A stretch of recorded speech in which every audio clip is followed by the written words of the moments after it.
Convertido ao cristianismo, no início dos anos de 1970, ele trilhou o caminho da distinção pública e foi transformado em celebridade evangélica internacional em menos de 10 anos.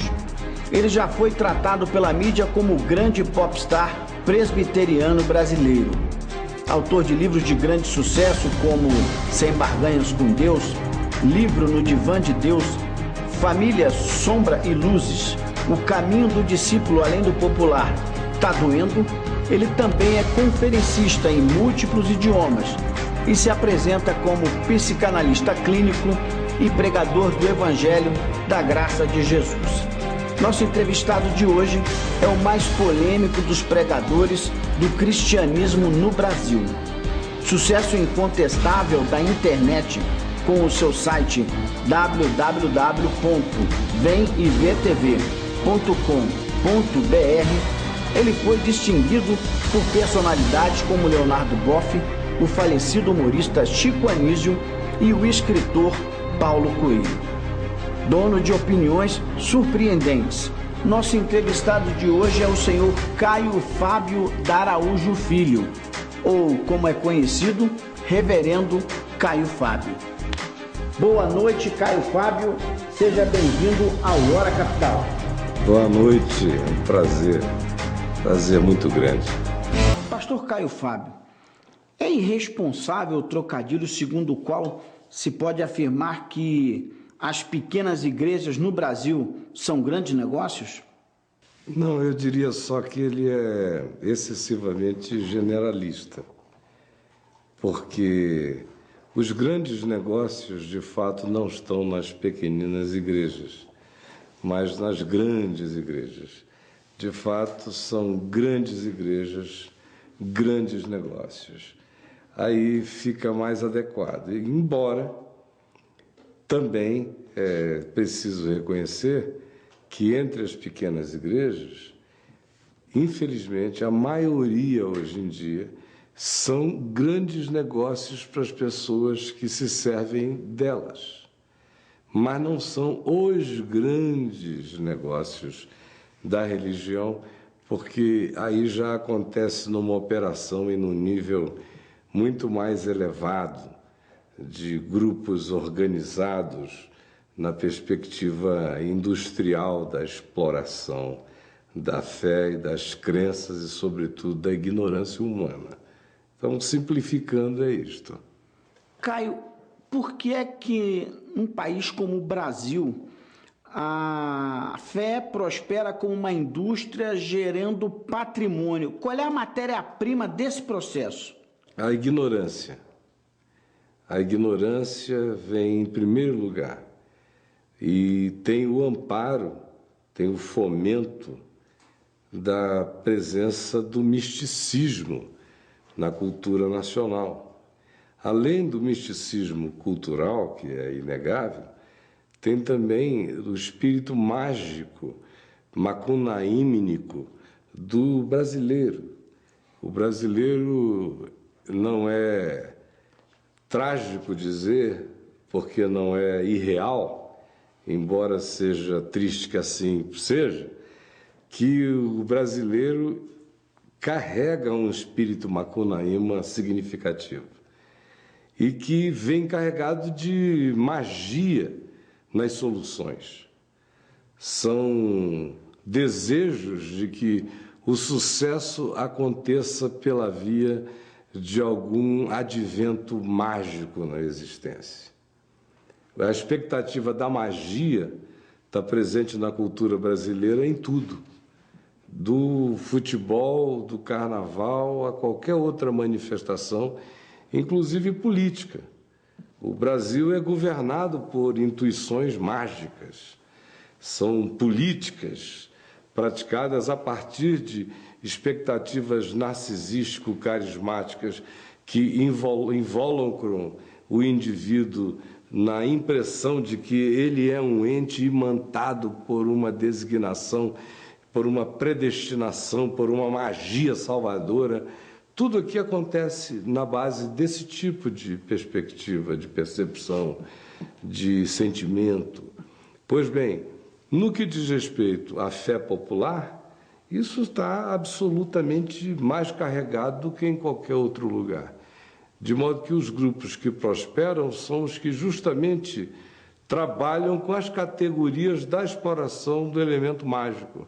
E a outra razão, porque um país como o Brasil, além disso, agora é uma época muito boa para a prosperidade da religião exploradora, da fé, da crença, da necessidade, porque quanto mais necessidade, mais a vontade mágica de se sair do atoleiro toma conta da alma coletiva. É bom a gente lembrar que esses grupos religiosos brasileiros, que são os maiores do Brasil, eles não ficaram grandes e poderosos depois que a economia se estabilizou. Eles já eram grandes e poderosos, explodindo na sua força com a inflação de 2.400% ao ano. Eles estavam comprando rádios para todos os lados, canais de televisão, crescendo no meio da miséria. De modo que o que a gente vê hoje aqui, com a população toda começando a se angustiar, greves acontecendo, há um sentimento de asco generalizado e desesperança, cansaço por parte de alguns, é a hora boa para os exploradores da fé lançarem as suas milhões de campanhas de magia, de solução em uma semana, de possibilidade de limpar o seu nome se você colocar um dinheiro num gasofilácio, enfim, de aquisições até de mansões celestiais, quanto mais aqui no dia a dia.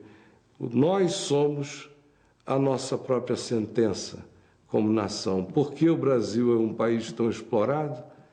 Porque o brasileiro é assim tão idiotamente mágico.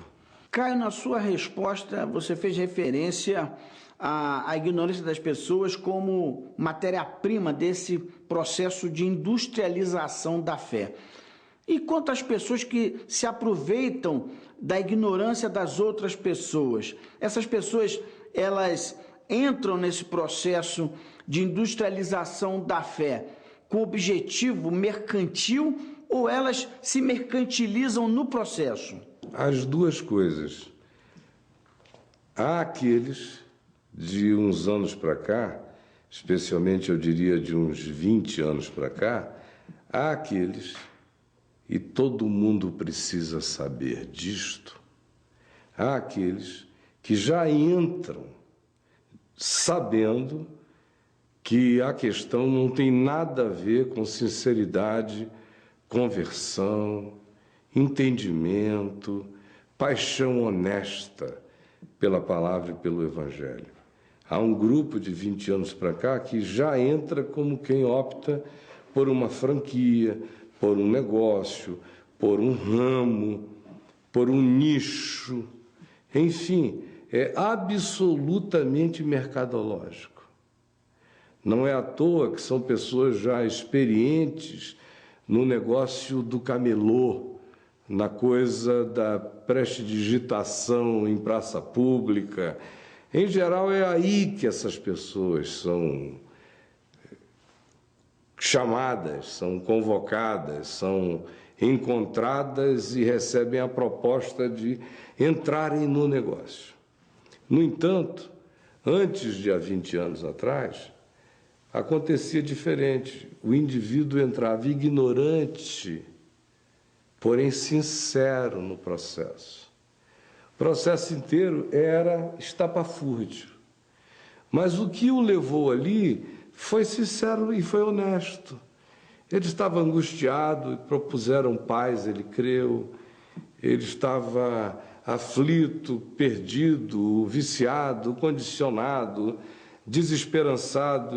Alguém propôs uma luz e ele acenou com o desejo de ir e foi.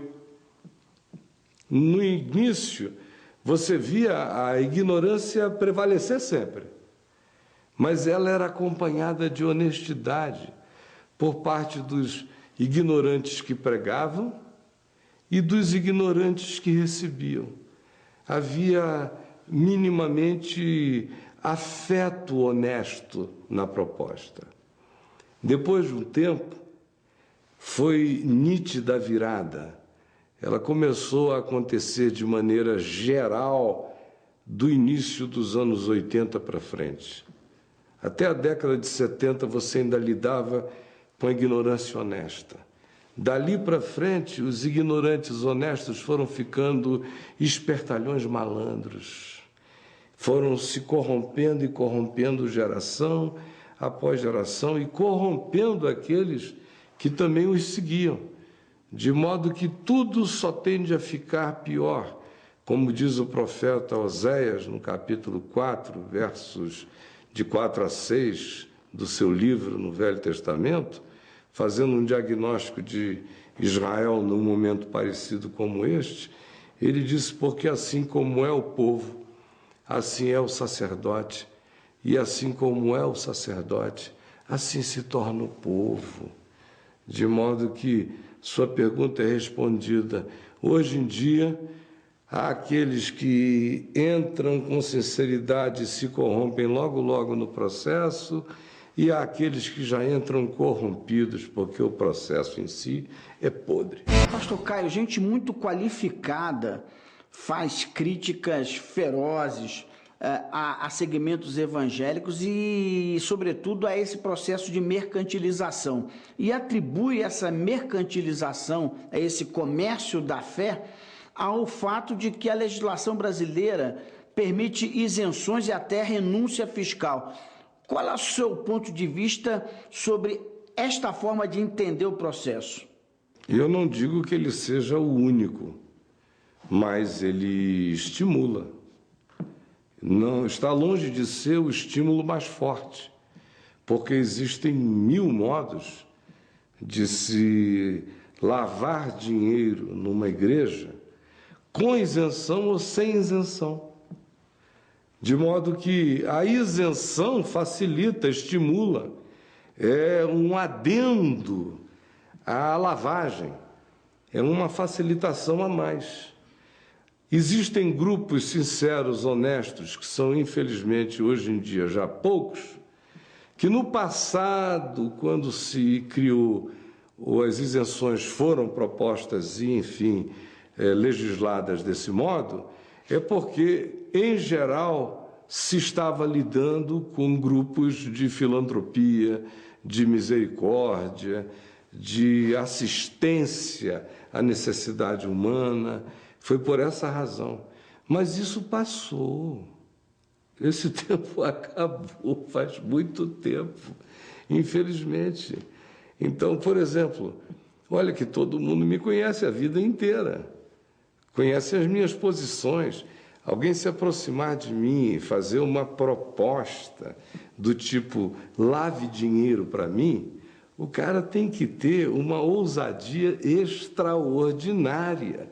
Mas eu, com todas as minhas opiniões publicadas a vida inteira, desde sempre, com meu modo manifesto, de forma franca, de certa forma, espanto esse tipo de aproximação da minha vida, graças a Deus, a existência inteira.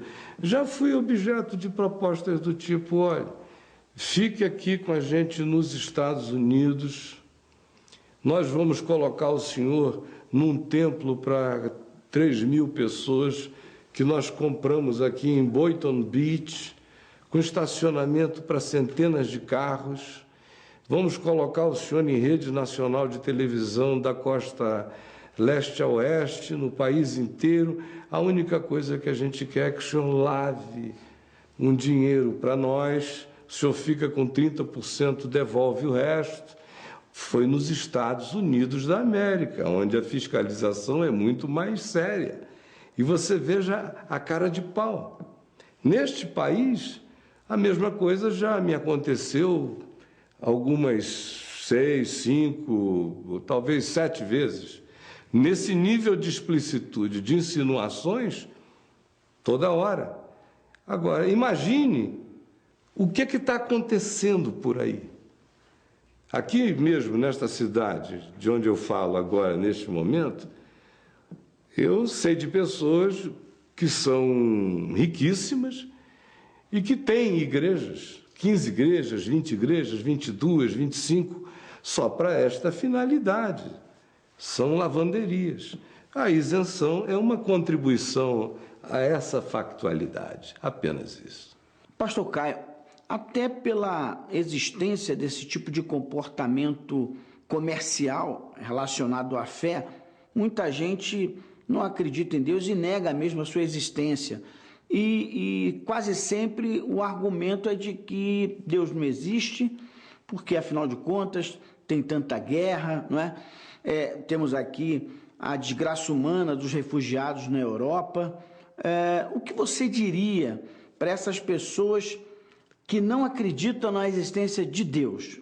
Não, em primeiro lugar, eu quero concordar com a afirmação da pessoa acerca do fato, e é bom que você faça a distinção sobre isto, acerca do fato de que Deus não existe. Eu realmente creio que Deus não existe. Quem existe sou eu. Eu existo. Deus não existe. Existe o universo. Existem os multiversos. Existe tudo o que pode ser verificável. E existe o existente transverificável, mas que faz parte, no mínimo, de uma equação matemática que fecha. Boa parte das coisas que a gente veio a descobrir, antes de descobri-las, nós as matematizamos de maneira exata, de tal modo que as encontramos, porque elas eram existentes como possibilidade. Mas Deus não é existente como possibilidade. Deus é impossível. Deus não é possível. O possível é o existente. O impossível é inexistente. Por isso, o que existe é o material com o qual a ciência trabalha. Por exemplo, a física.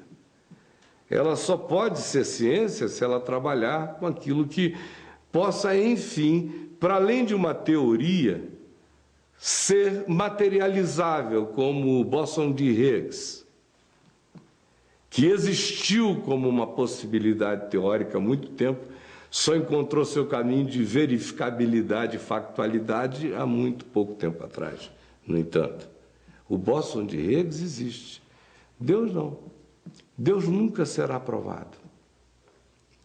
Porque o Deus provado é coisa. O Deus provado é um ente.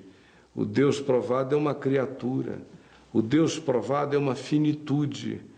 O Deus provado é verificável. A verificabilidade de qualquer coisa a torna objetica. Se é objeto, é existente. Se é existente, não é Deus, porque para ser Deus tem que ser. Não pode existir. O que existe é o que dele procede. Ele é. Mas ele nunca foi visto e nunca será visto. Isso está afirmado na Escritura. Ele é aquele a quem nunca ninguém jamais viu e nem verá. Agora, a razão pela qual algumas pessoas não creem e que supostamente se estriba em algumas alegações desse tipo que você aventou, em geral calamidades, especialmente como você ilustrou, duas delas, e duas que têm a ver exclusivamente com o que existe, não com aquele que é e não existe, que é Deus. Guerras. Onde foi que você viu Deus sair à guerra? Eu vou à guerra. Nós vamos à guerra. Nossas guerras são produzidas pelos nossos tesões, pelas nossas taras, pelas nossas volúpias, pelos nossos desejos, pelas nossas compulsões, pela nossa vontade onipotente, ou pelo desejo caprichoso do poder. Por essa razão que a gente vai às guerras, que os homens guerreiam. A fome ou os campos de refugiados são produções humanas. A natureza tem sido pródiga, a natureza sempre é farta. A natureza sempre vence. A natureza sempre floresce. A natureza sempre frutifica. A natureza sempre se resolve. A natureza é sempre cheia de abundante graça e soluções. Nós é que somos os interventores. Nós é que cortamos o fluxo. Nós é que pomos o garrote. Nós é que estrangulamos a vida. Nós é que somos os invasores alienígenas perversos. Nós é que criamos os aparatos. Nós é que desenvolvemos a inteligência para depois aplicá-la no controle, na manipulação, na indução, na guerra, que produz fome, que produz morte. E depois perguntamos, por quê, ó Deus? Vá se danar. Mas e Jesus Cristo? Jesus Cristo existiu efetivamente, veio por ordem de Deus para trazer o que efetivamente para a humanidade? Olha, para quem deseje, para quem queira, ele ensinou o incontestável caminho da vida. Aliás, a razão pela qual eu creio no Evangelho e não me envergonho do Evangelho, embora eu morra de vergonha dos evangélicos, mas do Evangelho que não tem nada a ver com os evangelhos, nele eu creio e dele eu não me envergonho. Uma das razões, provavelmente a principal, é que justamente porque ele é verdade, tudo quanto ele ensina faz sentido com o melhor da vida. Essa é a principal razão. Jesus me ensina a não ficar sequestrado pelo mal num mundo cheio de tentativas de sequestro, todo dia. Como é que ele me ensina a não ficar sequestrado pelo mal? Ele diz, ame o seu inimigo. Ore por aquele que persegue a você. Perdoe o sequestrador até 70 vezes 7 num dia. O transgressor, perdoe e siga, porque a única maneira de eu não ser sequestrado na existência é se eu puder passar por ela amando. Senão eu vou deixando pedaços de mim. Todo mundo vai pegando pedaços.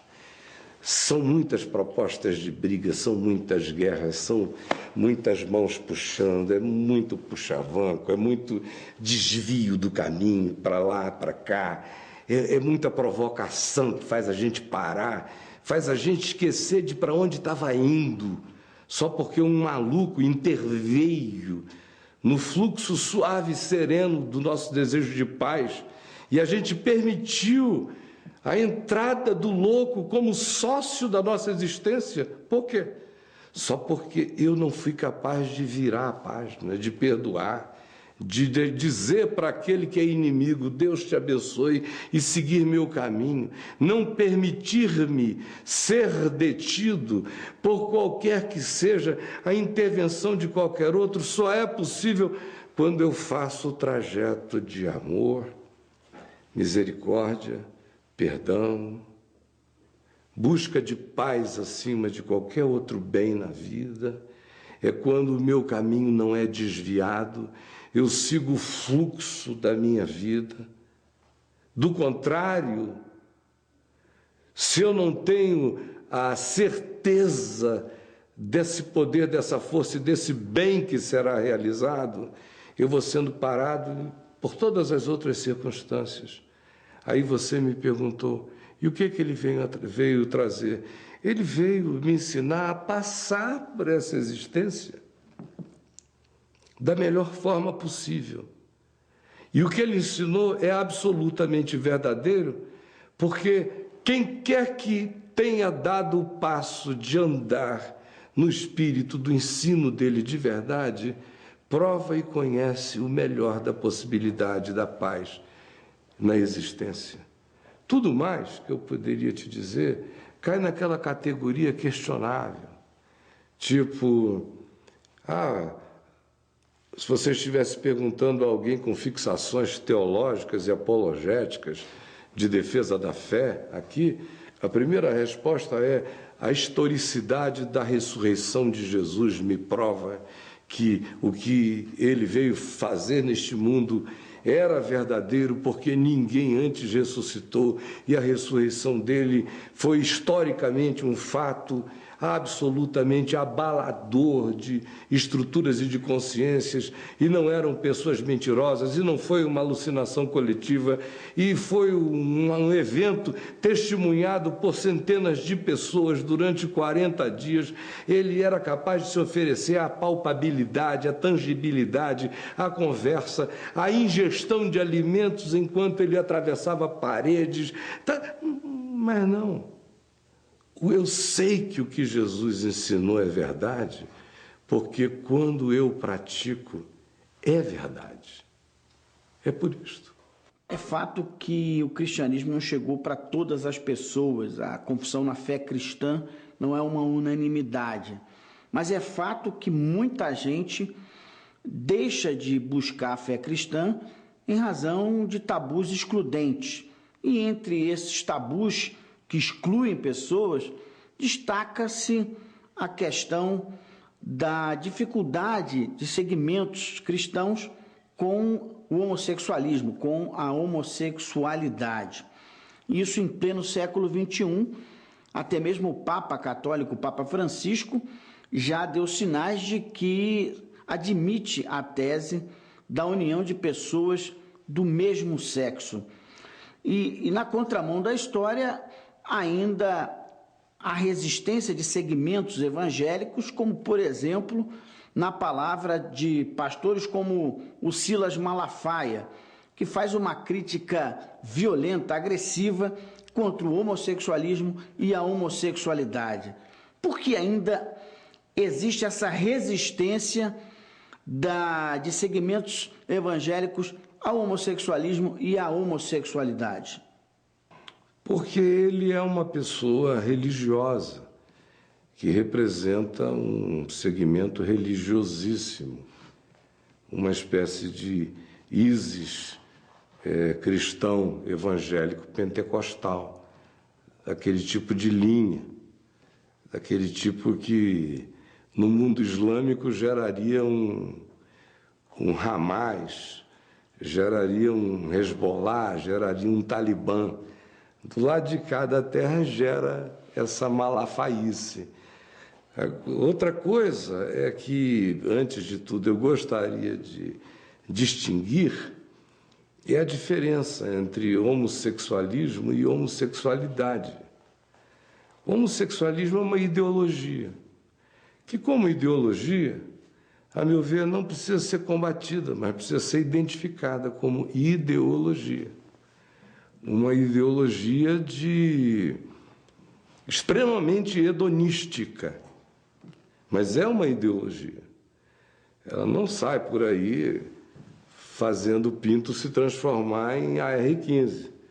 Não carrega esse nível de periculosidade, exceto em outros níveis, quando se promiscui, quando se descuida, quando contamina pessoas de maneira, às vezes, até voluntária e deliberada, como ultimamente a gente tem sabido que tem acontecido muito.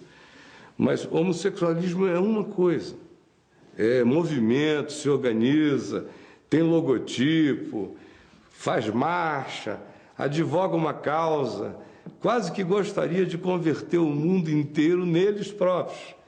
Seria extremamente feliz se o mundo inteiro se transformasse no que eles são, gostam e praticam, de modo que, como todo ismo, o homossexualismo carrega uma espécie de fanatismo religioso na vivência dele.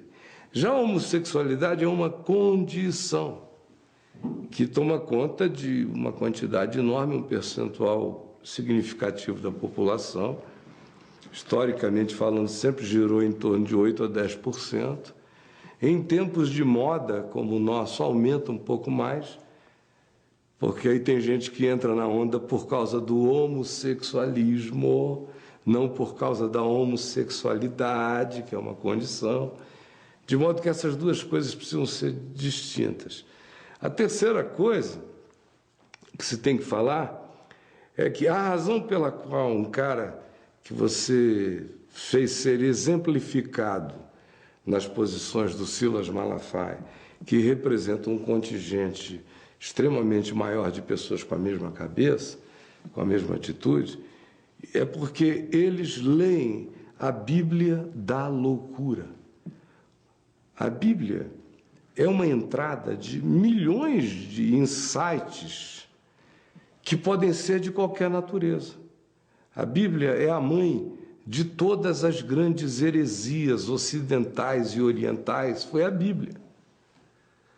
A Bíblia foi inspiração para o Alcorão. A Bíblia foi inspiração para tudo que você queira, para o mormonismo. O Jim Jones estava nas Guianas por causa da Bíblia. As cruzadas aconteceram por causa da Bíblia. O Ocidente, com todas as loucuras, todas as formas de obscurantismo ocidental, aconteceram a partir de visões da Bíblia. A sexualidade ocidental oprimida, que é uma história que hoje em dia ninguém conhece porque o Ocidente virou uma putaria, mas viveu oprimido e virou essa putaria por causa de 1.700 anos de opressão sexual, quando abriu a cancela, quando a tampa do vulcão explodiu, quando Krakatoa veio à tona, meu amigo, veio a sexualidade ocidental, apareceu nessa loucura sodômica. Pois bem, mas foram 1.700 anos de opressão. Se uma mulher gozasse, ela podia ser banida da fé, ou podia ser presa. Houve períodos em que qualquer forma de prazer, um coito sexual entre dois fiéis casados, que não fosse para procriar, poderia gerar punições imensas. São histórias que transcorreram durante séculos e séculos e séculos e séculos do Ocidente, com influência para todos os lados, por causa de uma leitura caleidoscópica da Bíblia. A Bíblia, posta junta como um livro, é uma bomba muito perigosa,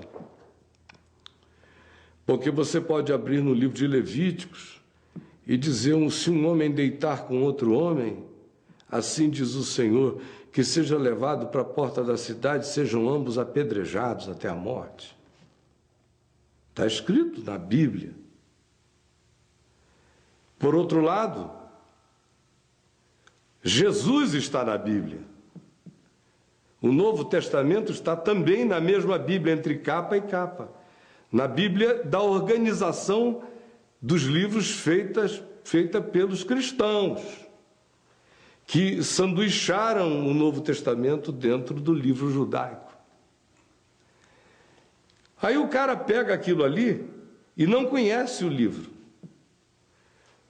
Menos de 0,5% de fato da população que tem Bíblia tem algum conhecimento razoável do significado da Escritura. Eles só carregam aquilo, leem o que as religiões e as denominações mandam, ouvem as homilias e têm a crença formada pela convicção de terceiros, numa estrutura piramidal de ensino. Mas eles mesmos não sabem.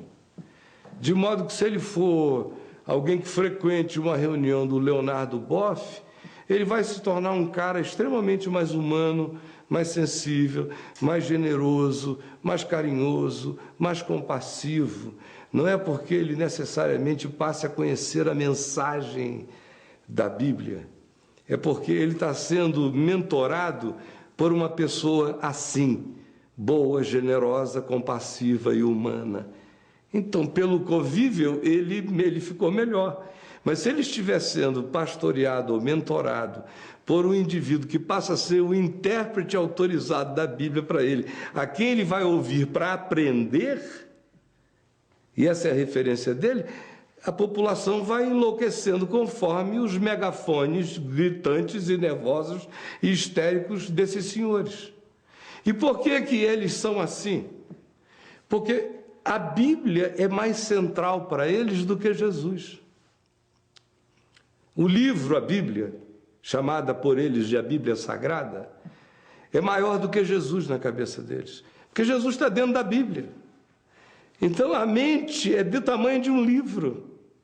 Jesus cabe na Bíblia, logo a Bíblia é maior do que Jesus. Exatamente esse é o raciocínio de caixinha. Aí, conclusão, o livro inteiro tem que ser posto em pé de igualdade. Eu tenho que ler Jesus e tenho que ler Levítico de Moisés em pé de igualdade. Quando, na realidade, nada mais está em pé de igualdade se eu sou cristão e sou discípulo de Jesus. É só Jesus. É o Evangelho. O Novo Testamento nos diz no livro de Hebreus que essas coisas do Velho Testamento, todas aquelas que são coadunáveis com o Espírito de Cristo, ficam. As que não são coadunáveis com o Espírito de Cristo, já foram, caíram em caducidade, esclerosaram, não existem, fazem parte de uma memória paleontológica da primitividade da percepção da consciência humana. Jesus é o Filho do homem, Jesus é a referência. Para Silas ele não é. Porque a partir de Jesus você não consegue tratar ninguém do jeito que o Silas trata os homossexuais. A partir de Jesus não dá para você discriminar ser humano nenhum. Só dá para fazer discriminação sem Jesus. Com Moisés dá. Com o Velho Testamento dá. Com Jesus não dá. Caio, saindo um pouco da participação da igreja, da fé na vida do indivíduo e caminhando agora para a macro questão, a questão das sociedades. Como você mesmo já disse, a igreja teve um papel decisivo na organização do Estado e muitas vezes se confundia com o próprio Estado. Qual seria o papel apropriado da fé da igreja na relação com o Estado e com o poder? Eu não creio que a fé busque uma relação com o poder. A fé é antipoder. É antipoder. Tudo o que se fez de tentativa de relacionar a comunidade da fé, a igreja, a comunidade da fé, aos poderes políticos constituídos, fez com que a igreja se transformasse apenas no que todas as agremiações, grupos ou indivíduos que supostamente conhecem alguma coisa de Deus ou falam em nome de Deus, se tornaram na história, ou seja, falsos profetas. Historicamente falando, isso é antropológico, não é um fenômeno apenas nosso. Mas você pode ir a qualquer tribo primitiva, você tem, em geral, a encarnação de um poder mais laico e você tem a presença religiosa. Se você tem, de um lado, o cacique, é o representante da política, para a gente não sair das nossas fronteiras. E você tem o pajé, que é o arcebispo local, que é o bispo, que é o pastor, que é o profeta. Como você tem esse mesmo modelo em praticamente no mundo inteiro. Você tem esse mesmo modelo no Velho Testamento. Você, frequentemente, depois que Israel se desenvolve, deixa de ser um povo peregrino e se estabelece na terra, um dos passos seguintes é a gente perceber que surge o poder constituído da realeza e, em seguida, um templo é construído e a sacerdotalidade é estabelecida, de modo que sacerdote e rei se precisam. O sacerdote precisa do rei porque o poder financeiro, político, econômico e o status quo é conferido pela realeza ou pela política, em qualquer que seja o sistema. Por outro lado, o representante político precisa da sacerdotalidade porque ele precisa da aprovação divina. Ele precisa que o povo veja que ele se submete à instância superior. Então ele paga tributo, faz favores, ele enriquece o sacerdote para ganhar um comparsa. Foi assim no Velho Testamento, foi assim o tempo todo. Só não foi assim com Jesus, não foi assim com os apóstolos. Todos eles foram mortos pela autoridade política. Nenhum deles comeu na mesa de nenhum rei. Como também todos os verdadeiros profetas foram perseguidos pelos reis. Foram jogados em cárceres, foram exilados, foram desterrados, foram mal falados, foram marginalizados.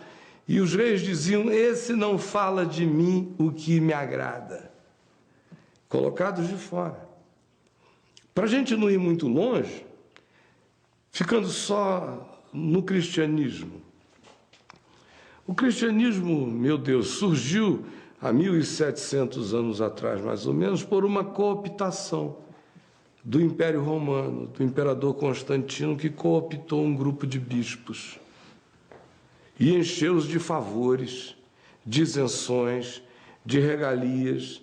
Eram uns bispozinhos pobres, sofridos, escapando da morte todo dia, perseguidos. De repente, Constantino disse: a maior força no império são esses escravos perseguidos e esses cristãos pobres e marginalizados. O império todo fragmentado, a única força de coesão entre aquela população inteira era o nome proibido, o nome de Jesus.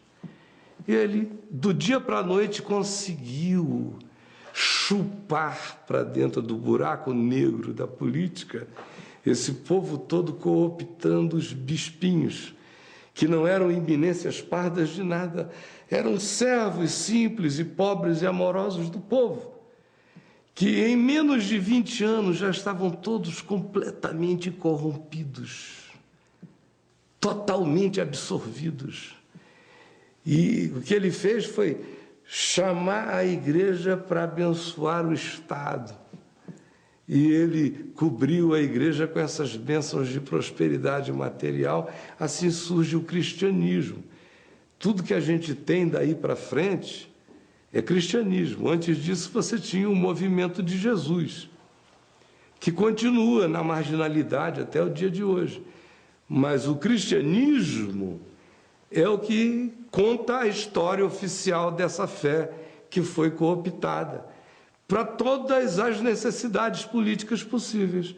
No tempo do Império, ficou em grande realce o 13º apóstolo, que era o imperador Constantino. Aí, depois, quando começou a haver surgimento de reinos menores ou principados menores, foi o Cristo Rei que foi o mandatário da inspiração política dessa relação entre igreja e Estado. Quando você chega nos inícios das manifestações democráticas, na Europa, por exemplo, da Revolução Francesa, que não carregava ainda a apropriação grega da democracia conforme as práticas que se estabeleceram depois no Ocidente, mas era um grito de libertação daquela opressão monárquica total. Então, ali começa a surgir o Cristo dos profetas, o Cristo da libertação, vem surgindo. Quando os Estados Unidos da América explodem, o grande vitorioso é o Deus de Abraão, o Deus do destino manifesto, o Deus do homem rico, o Deus da prosperidade, o Deus do capitalismo, o Deus do trabalhador que é abençoado agora por Deus, com muita prosperidade material, tanto quanto aqui na América Latina. Em várias fases diferentes, nós tivemos teologias diferentes adequadas ao processo político. Chegamos também até a teologia da libertação no tempo da ditadura militar, que era um libelo político em relação à ordem instituída de tirania e caudilismo e tudo que aqui houve, tanto quanto a teologia da prosperidade chega como uma luva num ocidente da terra todo motivado por ganhos financeiros e materiais, e especialmente num país como o nosso, que é um país interessante, que tem um governo socialista e que faz as práticas capitalistas mais selvagens possíveis. Aí, meu querido, é um governo que também bota a conta de tudo em terceiros.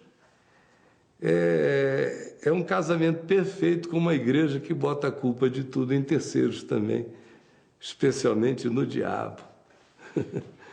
Para finalizar, para concluir essa entrevista, a gente lembra que Caio Fábio nunca foi um nome que passou em branco na vida brasileira. Ele sempre teve o seu nome relacionado a importantes eventos, a importantes acontecimentos da vida brasileira.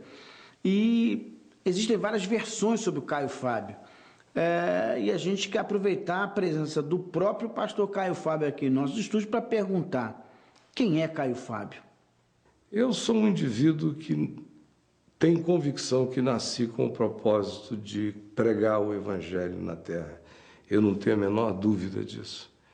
E passei a vida inteira apenas almejando isto: fazer o Evangelho genuíno, puro e simples, humano e parecido com Jesus, que seja de Jesus, que carregue de fato o Espírito de Cristo, fosse conhecido no planeta, porque o nome de Jesus é gasto e desgastado, abusado, enxovalhado, manipulado de todos os modos, e o Evangelho mesmo não é conhecido, não é vivido, não é praticado. Eu passei a minha vida inteira com este desejo, essa uma obsessão missional de uma existência toda. E a única ocasião em que eu me desviei desse caminho, isso aconteceu sutilmente na década de 90.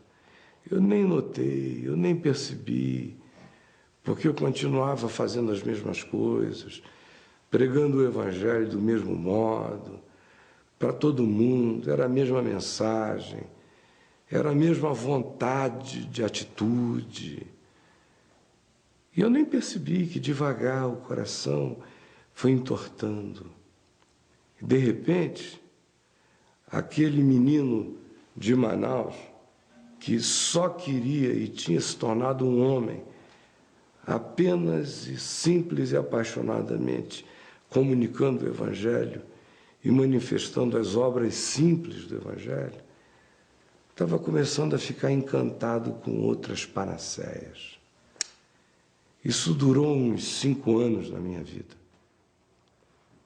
Eu conscientemente não percebia isto, mas um monte de coisas tiveram que acontecerem a partir de 1998, que foram as mais providenciais de toda a minha vida, para me trazer à percepção acerca da sutileza gradativa do desvio que em mim começava a se estabelecer. Então, quem está aqui hoje é um indivíduo que voltou às origens de tudo, que foram os elementos constitutivos de todo o meu caminho, e que teve a graça de enxergar a possibilidade e a realidade de um desvio, e corrigir essa rota no interior, para ter a alegria de existir, viver e morrer para a percepção do planeta como um homem que carregou uma única marca, um único objetivo, uma única mensagem, um único compromisso, um único senhorio. Este tento ser eu. Caio Fábio, muito obrigado pela sua presença e espero que essa seja a primeira de muitas visitas aqui no nosso Hora Capital. Muito obrigado. Obrigado, meu querido. Foi um prazer.